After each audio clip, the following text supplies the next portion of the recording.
Down. This week's college football rankings brought to you by Goodyear and Boise State after coming back to beat Fresno State at 25. And Mississippi State really didn't fall that much despite the shutout loss. And how about Utah State sitting there now at 23? That's a team that in the AP poll and coaches poll is a top 14 team. Boise State also a top 25 in both of those polls. So maybe a group of 5 contender for a New Year's Six bowl game if UCF were to lose now in the toughest stretch of their schedule. And UCF will have an opportunity for its best win on Saturday if they can beat Cincinnati. Yeah, UCF really excited to see Cincinnati jump into the top 24, sit at 9-1. Luke Fickell's done a terrific job making Cincinnati a real football team as UCF is going to look for ways to build a resume. Herbie? Hey guys, Northwestern up there in the top 22 with a chance to win their last couple games to get to 8-4 before they get to Indianapolis. Significant because they're only going to climb if they continue to win.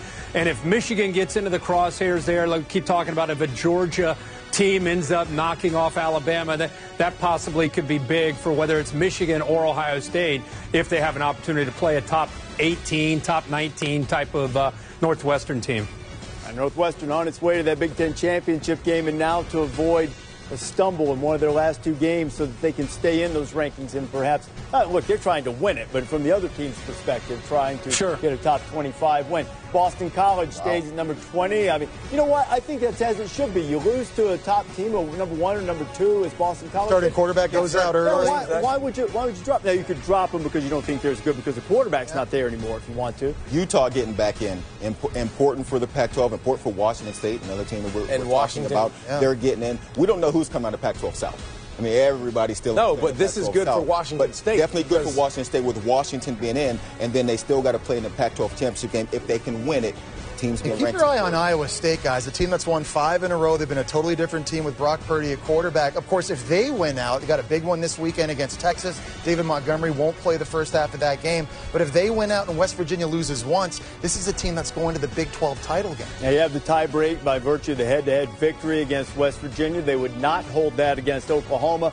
Conversely, Texas holds it against Oklahoma, but not against West Virginia. That's probably the most intriguing battle coming down the stretch in the Big 12. Kentucky's still getting a lot of credit. Kentucky losing to Tennessee. Yeah, I thought they would fall further also. Thumped by Tennessee. Maybe that so. wasn't 2 straight losses, you only dropped down to 17. Maybe so, but you start looking at everything else and try to stack them up. Everyone else lost. Now, Washington's got an opportunity here to win the Pac-12 still. They moved up 7 spots this week in the rankings there. The Longhorns sitting at number 15 at 7-3 with a great win against Oklahoma on the resume. And UCF still sitting at number 11. That's up 1 spot from 12. They move up with Kentucky falling behind them. And Syracuse, who has Notre Dame on Saturday, they are sitting there in the 12 spot now. And we're seeing a lot less ACC, a lot fewer ACC teams than we did last week in the rankings.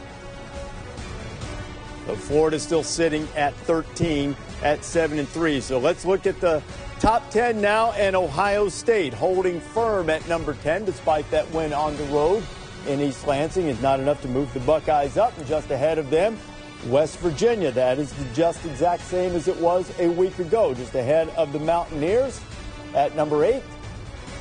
So can we just... Nobody's moved. Keep scrolling. Nobody's moved. Now it's over. Well, we could shuffle a little bit in the top 6. Shut it down, see. But again, I think Washington State... LSU's number 7. That's important, Washington State, because think about LSU. If you're starting to debate Washington State, listen, if chaos comes, Washington State, you could play Utah, who we just saw in the top 17 or top 20, and you could play Washington. You can play them in back-to-back. Onward we go. Onward. Number 1, Alabama. Number 2, Alabama. Going to beat Clemson. Just behind. You know, the one thing I want to hear from Mullins is there a big gap between Alabama and Clemson, and then how does that compare to the gap between Clemson and number 3? And guess what? He's not going to answer you that question. But I'm asking him. If he's watching right now, he's getting fair warning to formulate a really nice answer on it, to tell the truth. He's laughing right now, I'm told. And just behind Notre Dame is Michigan. Now, Notre Dame, Michigan, one could argue, is playing better football than Notre Dame right now. But Notre Dame's still getting credit for that perfect record and the head-to-head victory against the Wolverines. Georgia's number 5, and I'm not implying that Notre Dame's not playing well. I'm just saying I think Michigan's playing really well. And Oklahoma is number 6. So we have it just exactly as